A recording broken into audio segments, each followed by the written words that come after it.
Good morning, parents. Hope that you are enjoying these weeks and weeks of quarantine with your family. I know that last week when Governor Kelly announced that we were extending the quarantine, it was the first time, I don't ever feel anxiety, but it was the first time where all of a sudden I felt like, I don't know how else to explain it, but claustrophobic, like, oh my goodness, and I just feel trapped all of a sudden. Just encourage you to continue to look for the bright spots of what's going on right now. I know that for me, I've really been praying that for us as parents, this is stressful for us. You know, let's just be honest. Some of us are in difficult situations financially, physically, and just trying to be a teacher in school is very difficult, especially when I've never done it before. But I'm praying that as stressful as it is for us, that in 10, 15 years when our kids look back at this moment, it'll be some of the best times that they'll ever remember as being kids. You know, they'll look back at the Disney Worlds and they'll remember those times in the Little League baseball games and championships, and all those things are important. And they'll look back at those things and remember those fondly. But I really pray that they'll look back at this 6 weeks or 2 months or however long it ends up being and just say, I'll never forget, what we had as a family during that time. So I wanted to encourage you today with a little thought. I've been reading through a book called Wooden. It's a book that I read through about once a year. It's about John Wooden, the coach at UCLA basketball in the 60s and 70s.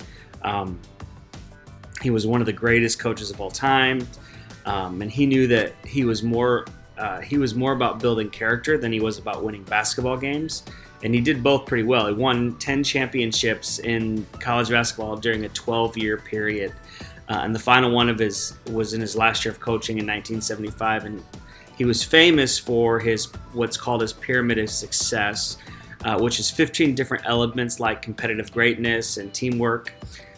In the two bottom parts of the pyramid, he has industriousness and enthusiasm, which are working hard basically and being passionate and excited about every day that you're working. But Wooden said one quality was more important than all the rest, and they made the rest possible. And he called it unselfish humility. Wooden would tell his players, talent is God-given.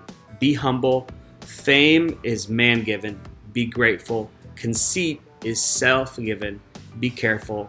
Be humble. Be grateful. Be careful.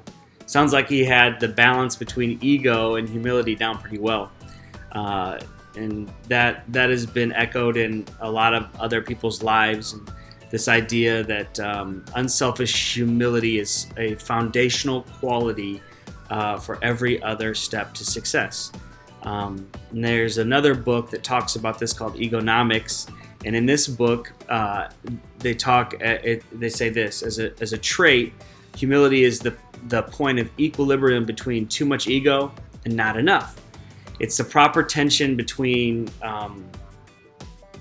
discouragingly low self-esteem and exceedingly high self-confidence.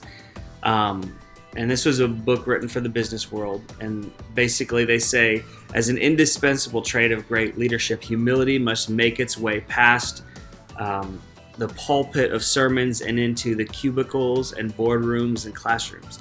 Humility should be our first reflex, is what they're saying.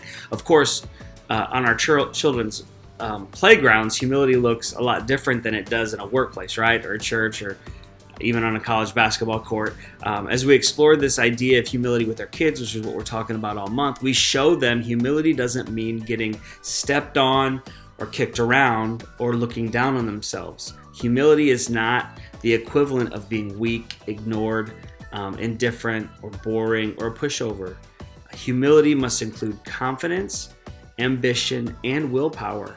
And that's a scenario every kid can imagine. It comes right out of the Bible, right? In Philippians 2:3, which is our memory verse of the month, it says this: don't do anything only to get ahead. Don't do it because you are proud. Instead, be humble. Value others more than yourselves. Coach Wooden described it this way: don't try to be better than someone else.